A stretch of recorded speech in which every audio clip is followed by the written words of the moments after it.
ঘোড়ার মাংস নিষিদ্ধ করার পাশাপাশি ঘোড়ার প্রতি যে জুলুম নির্যাতন হচ্ছে, পুরান ঢাকায় ঐতিহ্যের নামে ঘোড়ার গাড়িগুলোতে ঘোড়াগুলোকে খাবার দেওয়া হয় না, অস্বাস্থ্যকর পরিবেশে রাখা হয়, তাদের উপযুক্ত চিকিৎসা হয় না এবং বছরের পর বছর তাদেরকে খাটানো হচ্ছে। তাদের চেহারা দেখলে, চাবুকের আঘাতগুলো দেখলে তাদের শরীরে বোঝা যায় তারা কতটা নিষ্ঠুর অবস্থায় রয়েছে। তো এই চিত্র সমগ্র বাংলাদেশের, সারা বাংলাদেশে ঘোড়ার সাথে নিষ্ঠুরতা হচ্ছে। পর্যটন শিল্পে ঘোড়ার ব্যবহারের নামে গত কয়েকদিন আগে সোশ্যাল মিডিয়ায় একটা ভিডিও হয়তো সবাই দেখেছেন, একজন ঘোড়ার রাইডারকে ঘোড়াটা ফেলে দিল ধাক্কা মেরে উপর থেকে। যখন তার পিঠে থাকা সেই আসনটা সরানো হলো, দেখা গেল ওই ঘোড়ার পিঠে কোনো মাংস নাই,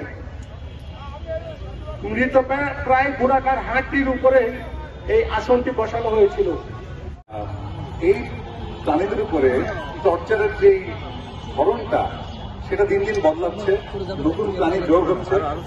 যেরকম কি পর্যন্ত আমরা কুকুর, বিড়াল, সাপ, হাতি, ঘোড়ার চড়ানো নিয়ে, ঘোড়ার গাড়ি নিয়ে কথা বলে আসছিলাম, এখন দেখা যাচ্ছে যে ওদের মাংস পর্যন্ত জবাই করে বিক্রি করার ব্যবস্থা হচ্ছে। আমার মনে হয় শুধুমাত্র যে এটাতে কি ক্ষতিকর দিক আছে সেটা চিন্তা করার থেকেও এটার পাশাপাশি যে যারা খাচ্ছে, যারা বিক্রি করছে, তারা যদি এতটুকু চিন্তা করে যে আমরা গরু, ছাগল, মহিষ, ভেড়া, এগুলো তো দেখা যায় মানুষের খাবারের জন্যই ফার্মিং করা হয়। তো সেখানে সেই মেডিসিনগুলো যেগুলো ব্যবহার হয় ওদের জন্য, সেটাও কিন্তু ঠিক একইভাবে আপনার যাতে করে সেটা মানুষের মানব দেহের উপর সহায় হয় সেরকম ভাবেই করা হয়। বাট ঘোড়ার জন্য কিন্তু বিষয়টা সেরকম না, কারণ ঘোড়া তখন ফার্মিং এভাবে করা হয়নি যাতে করে আপনি মাংস বিক্রি করে খেতে পারবেন। এখন আমরা আরো অনেক নতুন সৃজনশীল উপায় বের করেছি, যে যেহেতু ঘোড়ার মাংস জবাই করে বিক্রি করা যাচ্ছে, অল্প দামে বিক্রি করা যাচ্ছে, গরুর মাংস বলে হোটেলে বিক্রি করা যাচ্ছে, এখন আমাদের আসলে এগুলো নিয়ে কথা বলতে হচ্ছে। এটা খুবই দুঃখজনক।